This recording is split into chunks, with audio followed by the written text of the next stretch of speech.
The wind howled across the Atacama Desert as Maya Torres knelt in the rust-colored dirt, her excavation tools scattered around her like fallen soldiers.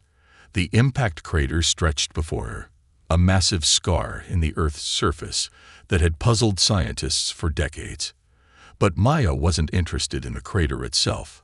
Her attention was fixed on something far more extraordinary. Nestled in the rocky soil, partially exposed by years of erosion, was a crystalline structure unlike anything she'd ever seen. Its surface seemed to shift colors in the harsh desert sun, from deep azure to violet, then back again. As she carefully brushed away centuries of accumulated dust, her heart raced with each new detail revealed. Torres. The sharp voice of Director Harrison cut through her concentration. Pack it up. Sandstorm's coming in hot. He stood at the crater's edge, his weathered face creased with concern. Maya glanced at the horizon where dark clouds gathered like an approaching army. Just 5 more minutes, she called back, her hand steady as she continued to work. 28 years old, and already one of the top xenorchaeologists in her field, Maya had learned to trust her instincts. And right now, every fiber of her being told her this was important. The object was roughly the size of a football, its surface covered in geometric patterns that seemed to pulse with a faint inner light. As she cleared more debris, she noticed something else. Tiny filaments, thinner than human hair, extending from its base into the surrounding rock like roots. Torres. Harrison's voice was more urgent now. That's an order. But Maya couldn't stop. Not when she was this close. With trembling fingers, she attached her portable scanner to the crystal surface. The readings made her gasp. The object was generating its own electromagnetic field, and if she wasn't mistaken, it was getting stronger. The first gust of the sandstorm hit like a physical blow, nearly knocking her off balance. Sand stung her exposed skin as she hunched over the crystal, shielding both it and her scanner with her body. The readings were unlike anything in their database, energy signatures that shouldn't be possible from something that had been buried for centuries. Through the growing storm, she heard the rumble of Harrison's approaching vehicle. She had maybe seconds before he'd physically drag her away. Making a split-second decision, Maya grabbed her excavation kit and began carefully cutting away the crystal's root-like filaments. "I'm sorry," she whispered to the object, though she couldn't explain why she felt compelled to apologize. As she severed the last connection, the crystal's pulsing light seemed to flutter, like a heartbeat growing irregular. Maya had just secured the crystal in her reinforced sample case when Harrison reached her, his face hidden behind a protective mask. He grabbed her arm, pulling her toward the waiting vehicle as the storm engulfed them completely. Back at the research station, Maya sat in her private lab, the crystal placed carefully on her workbench. She'd managed to convince Harrison to let her examine it before filing the official report, though she suspected he only agreed because he thought it was another piece of space debris. Interesting, but ultimately mundane. But as she ran her instruments over the crystal's surface, Maya became increasingly certain this was something else entirely.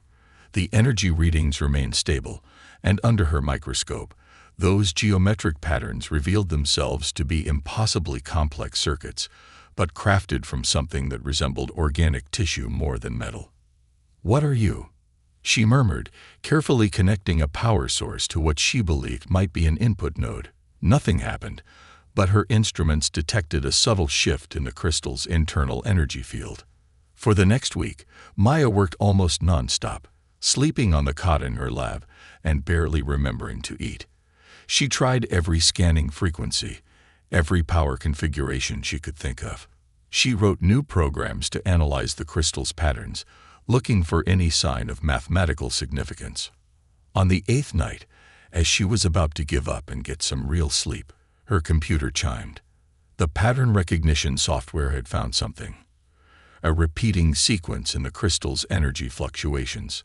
As Maya stared at the screen, her exhaustion forgotten, she realized she wasn't looking at random energy discharges. She was looking at code.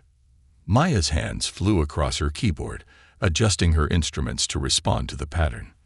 The crystal's pulsing grew stronger, more regular. And then, just as the first light of dawn began to creep through her lab window, she heard it. A soft, almost musical tone emanating from the crystal's core. The crystal wasn't just a piece of advanced technology. It was trying to communicate. As she sat there, watching the alien device come to life, Maya Torres knew her world would never be the same.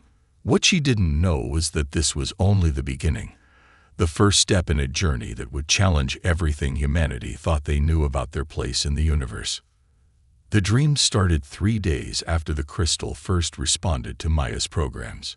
She would see vast cities made of the same shifting crystal as her artifact, spires reaching into purple-tinged skies, where 3 moons hung like pearls. She'd wake with fragments of an alien language echoing in her mind, her notebooks filled with sketches of symbols she didn't remember drawing. "You look like hell, Torres."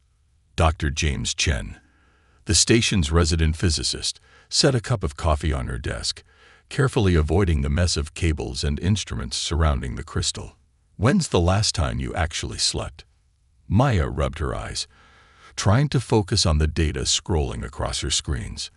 "I sleep," she muttered, though she couldn't actually remember when. The crystal pulsed softly in its containment field, its surface rippling with patterns that seemed almost responsive to their voices. "Yeah, right." James pulled up a chair, studying the crystal with a mixture of curiosity and concern. "Look, Harrison's starting to ask questions. He wants to know why you haven't filed your preliminary report. I can only cover for you for so long." Maya turned to face him, her dark eyes intense. "Something happened last night. Watch this." She typed a series of commands into her computer. The crystal's pulsing quickened, and suddenly the air above it shimmered with tiny points of light that coalesced into a 3-dimensional star map. "Holy shit," James whispered, reaching out to touch the hologram. His hand passed through it, disturbing the light like ripples in a pond. "Is that the Pleiades cluster?" Maya finished. "But look at this star here." She pointed to a bright point that shouldn't exist. "There's nothing there in our charts, at least, not anymore." According to the crystal's data, this star went supernova roughly 50,000 years ago. James leaned back, his face pale. "You're saying this thing is a star map created before modern humans had even left Africa?" Maya's voice trembled with excitement. "But that's not all. The crystal isn't just showing us stars. It's trying to tell us something about them. These patterns, these symbols, they're not random. They're—" She was interrupted by a sudden surge in the crystal's energy field. The hologram flickered and expanded, filling the lab with stars. But now there were lines connecting them, forming complex geometric shapes. And at certain intersections, more symbols appeared, the same ones from Maya's dreams.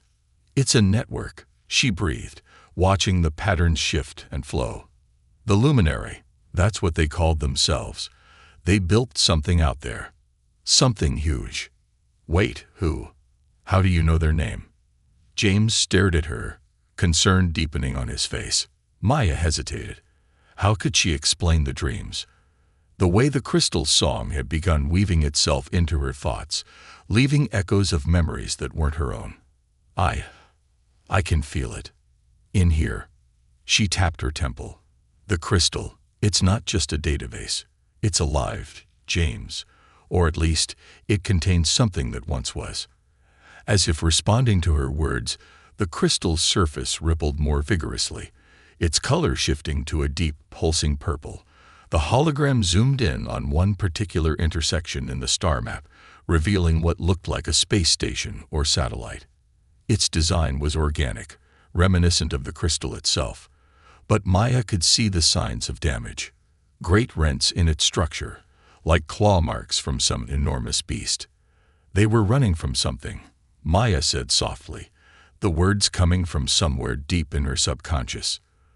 "The luminary. They built these networks, these waypoints, trying to—" She trailed off as a sharp pain lanced through her head. The hologram flickered and died, leaving the lab feeling suddenly dark and empty. Maya. James caught her as she stumbled, helping her to her chair. That's it. I'm calling medical. No. She grabbed his arm, her grip surprisingly strong. I'm fine.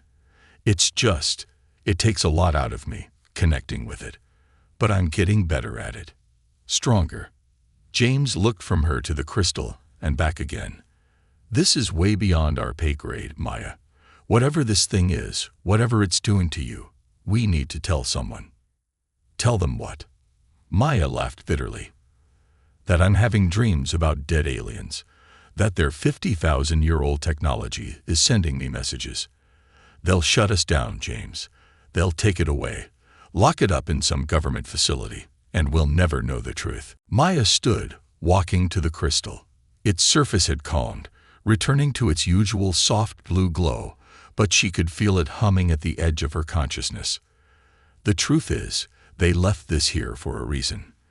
These waypoints, this network, it wasn't just for exploration.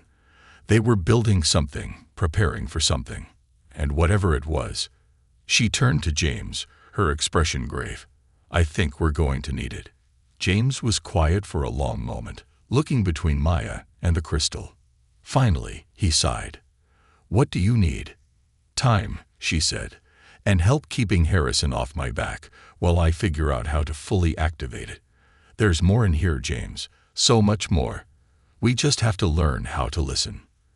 As if in response, the crystal pulsed once, sending a ripple of light across its surface that reflected in Maya's eyes, making them seem, for just a moment, to glow with an inner fire of their own. The hunt for answers was just beginning, but Maya could feel they were on the edge of something enormous. A truth that would change everything they thought they knew about humanity's place in the cosmos. The lab was dark except for the crystal's pulsing light when it finally happened. Maya had fallen asleep at her desk again, her dreams filled with alien symbols and distant stars, when a sound like chiming bells pulled her back to consciousness. The crystal had changed, its surface now completely transparent, revealing an intricate network of light within. Maya Torres. The voice seemed to come from everywhere and nowhere at once, resonant and otherworldly, yet somehow warm. We have much to discuss. Maya sat perfectly still, her heart thundering in her chest. After weeks of fragments and symbols, this was direct communication. Who? What are you? The light within the crystal coalesced into a form, a being of pure energy, vaguely humanoid, but with features that shifted like smoke. I am Nexus, a preserved consciousness of the Luminary Science Council. For 50,000 years, I have waited in dormancy, searching for a mind capable of understanding, of connecting. You have awakened me. Maya's hands trembled as she activated her recording equipment. The dreams, you've been communicating with me through them. Yes, your neural patterns showed remarkable compatibility with our psychic interface technology. Few species possess such potential, but time is short, Maya Torres. The threat that destroyed my people approaches your world. The holographic display erupted around them, showing scenes of devastation, crystal cities crumbling, great ships of organic technology being torn apart by something that seemed to devour light itself. We called them the Void. They are not alive as you understand it, nor are they machines.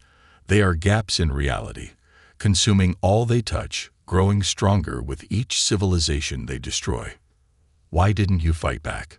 Maya whispered, watching the destruction unfold. Your technology is incredible. We did fight. Nexus's form flickered with what might have been sorrow. For 10,000 years, we fought. We built the network, a web of defensive outposts and warning systems spanning the galaxy.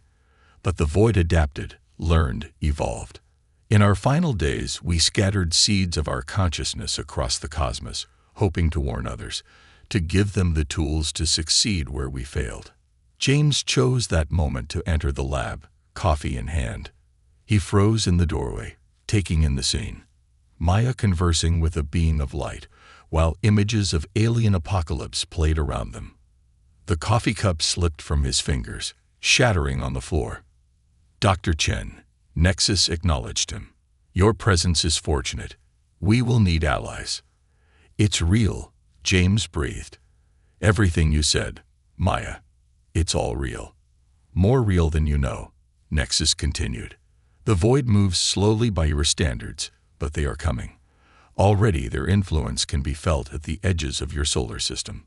Strange readings your scientists cannot explain, dark spots in space that seem to swallow light. Maya felt cold. How long do we have? At their current pace, perhaps 50 years, but their speed increases with each victory, each civilization's knowledge and technology they absorb. 50 years isn't enough, James protested. Our technology, our weapons, we're centuries behind what you've shown us of the luminary. That is why I have chosen to fully awaken now. Nexus's form grew brighter. Maya's connection to our interface is unprecedented. Through her, we can access the network, activate defenses put in place millennia ago.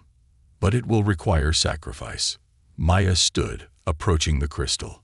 What kind of sacrifice? The interface goes both ways, Maya Torres. To fully access our technology, to understand and control it, you must allow my consciousness to merge with yours. The process is dangerous.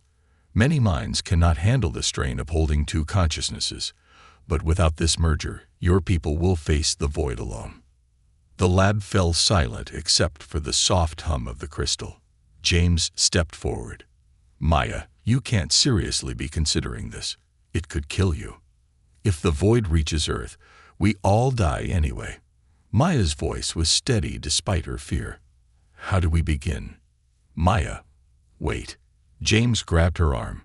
We need to think about this. Run tests. Bring in experts. We don't have time, Maya said softly. I've seen what's coming, James. In the dreams, in Nexus's memories. If we don't act now, if we don't prepare. She turned to Nexus. Will I still be me? After the merger. You will be more than you are now, Nexus replied. My knowledge, my memories will become yours, but your consciousness, your essential self, will remain. You will be the bridge between our peoples, the key to activating the network. Maya took a deep breath, squaring her shoulders. Then let's begin. Maya, please, James tried one last time. At least let me call in some backup. Get medical standing by. No time, she said. The longer we wait, the more chances for someone to try to stop us. Monitor my vitals if you want, but this has to happen now. Nexus's form stretched out toward her like tendrils of light. Place your hands on the crystal. Open your mind as you did with the dreams. Let me in. Maya stepped forward, her heart racing, but her hand steady as she reached for the crystal. As her fingers touched its surface, the world exploded into light. She felt her consciousness expanding, filling with memories of stars and cities and battles fought across the gulf of space. 50,000 years of history and knowledge poured into her mind like a river of fire. The last thing she heard before the light consumed her was James calling her name, and Nexus's voice in her mind.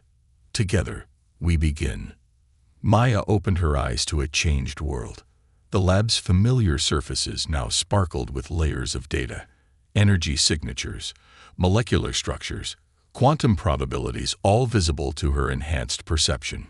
She could feel the crystal network humming at the edges of her consciousness, vast and ancient, waiting to be awakened.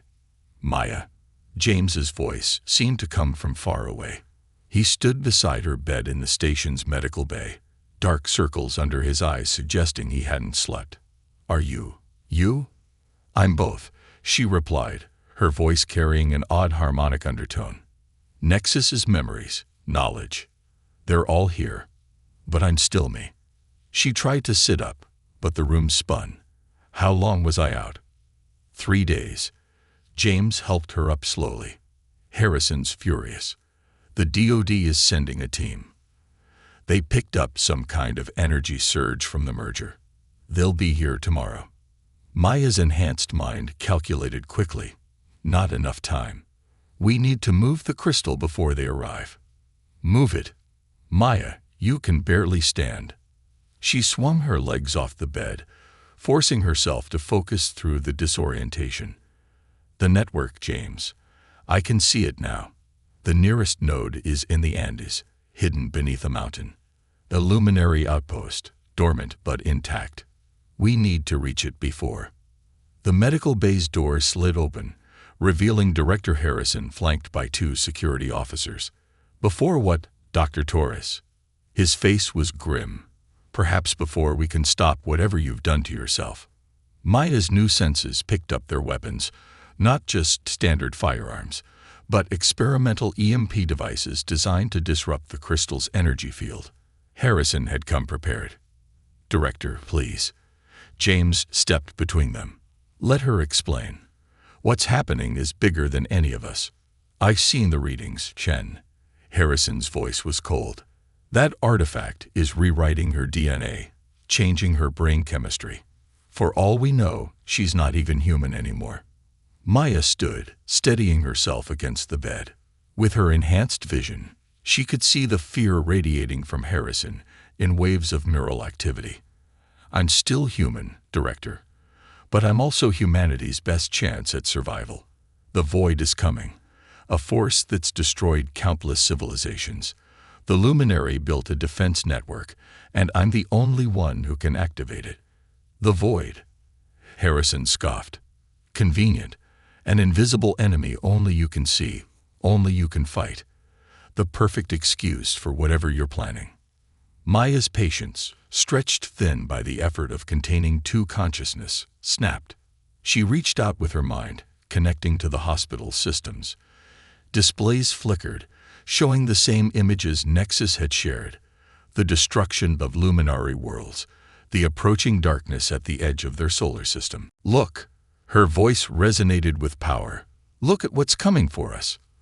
The Luminary weren't the first to fall, and we won't be the last unless we act now. The security officers raised their weapons as medical equipment began to float, responding to Maya's uncontrolled power. James grabbed her arm. Maya, stop. You're not helping. She took a deep breath, letting the equipment settle. When she spoke again, her voice was calmer. Director, in 50 years, something is going to emerge from the darkness beyond Pluto. Something that devours entire worlds. The Luminary spent 10,000 years fighting it, building weapons and defenses we can use. But we have to act now, while there's still time to prepare. Harrison was quiet for a long moment, studying her with hard eyes. And we're supposed to just trust you. Trust this alien consciousness you've merged with. Trust the evidence. Maya gestured, and the nearest display showed astronomical data. Check your deep space readings. Look for anomalies in the Kuiper Belt, areas where light and matter simply disappear. The Void Scouts are already here, testing our defenses. James stepped forward, his scientist's mind engaging. Director, I can verify some of this. The crystal star maps. They show celestial events that happened 50,000 years ago. Events we've only recently discovered evidence for. This isn't a hoax. Harrison raised a hand, silencing him. Dr. Torres, I'm giving you one chance. Submit to containment and testing. Let us understand what's happening to you. If your story checks out, we'll discuss next steps. Maya's enhanced mind ran the calculations, the probability of escape, of reaching the Luminary outpost, of convincing the world's governments to act in time. None of the scenarios ended well. Okay, she said finally, but the crystal stays with me. Without it, the connection to the network will fade. Fine. Harrison gestured to his men. But one wrong move, one sign you're not in control, and we'll shut you down. Permanently.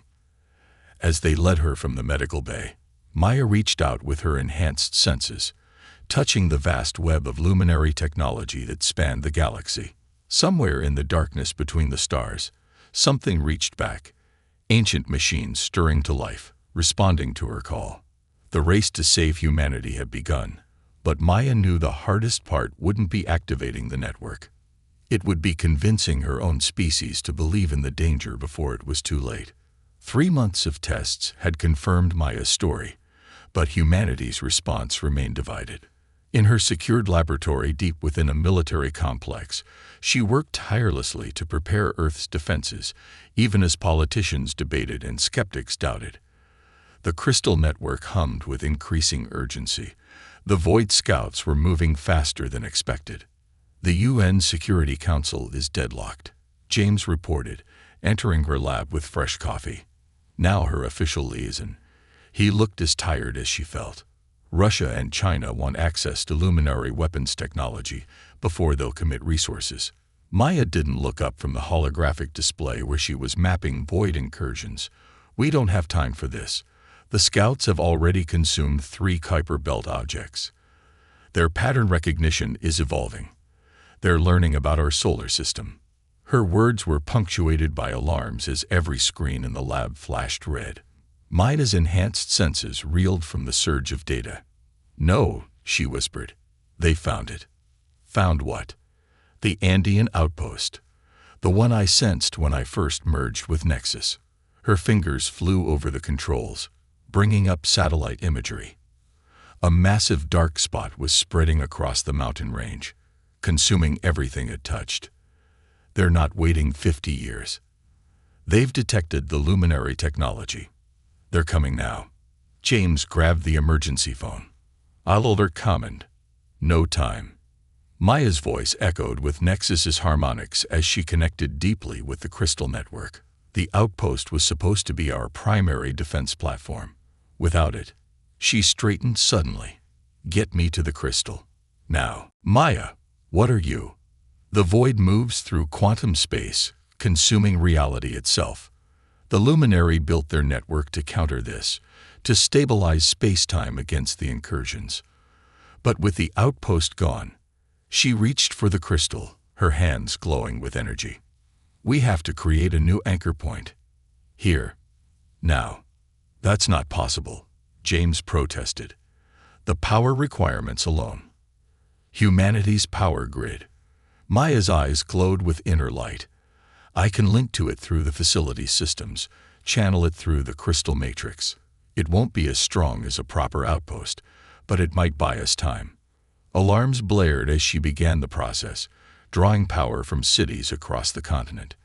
"Get everyone out," she ordered as equipment sparked and floated around her. "What I'm about to do, the energy discharge will be massive. I'm not leaving you alone." "James." She met his eyes, her gaze now more light than human. "I'm never alone anymore. Now go. Please." He hesitated, then ran for the door as reality itself began to bend around Maya. Through the crystal network, she could feel the void approaching, a vast darkness that devoured light, matter, and space itself. But she could also feel something else, the combined power of human technology and luminary science, flowing through her like a river of fire. "You were wrong," she whispered to the approaching darkness. "The luminary didn't fail because their technology wasn't strong enough. They failed because they tried to fight alone." Maya reached out, connecting to power stations, satellite networks, and communication systems across the globe. As warnings and questions flooded in, she broadcast the truth, not just in words, but in images and emotions, sharing her merged consciousness with every screen and device on Earth. The world watched as she stood against the darkness, humanity's power flowing through luminary crystal matrices, creating a new kind of defense. Where the void sought to divide and consume, she created connections. Where it devoured reality, she stabilized it with the combined strength of 2 civilizations. The blast when the void struck her makeshift barrier lit up skies across the hemisphere. Maya screamed as the power surged through her, threatening to tear her apart. But she held on, forcing the darkness back, using the crystal's light to seal the quantum breaches it had created. When James and the emergency teams finally reached the lab, they found Maya unconscious but alive, the crystal pulsing steadily beside her. The Void Scouts had been driven back, their quantum signatures scattered across space. Maya awoke in a changed world. The truth of humanity's vulnerability and its potential could no longer be denied. Under her guidance, the nations of Earth began working together, combining their technology with luminary science to strengthen the planet's defenses. "It's not over," she told the UN assembly months later, her voice still carrying that otherworldly harmony. "The void will return, stronger and more determined. But we'll be ready." She gestured, and the crystal's light filled the chamber with images of new technologies, defensive systems that merged human innovation with luminary wisdom. The luminary tried to fight the darkness alone, and they fell. Humanity won't make the same mistake. Together, past and present, Earth and stars, human and luminary, we'll forge a future the void cannot devour. As she spoke, Maya felt the crystal network humming with renewed purpose. Somewhere in the vast darkness between the stars, ancient machines stirred to life, ready to serve a new civilization. And in her mind, where human consciousness danced with luminary memories, a new kind of future was taking shape, one built not on fear of the darkness, but on the combined light of two worlds.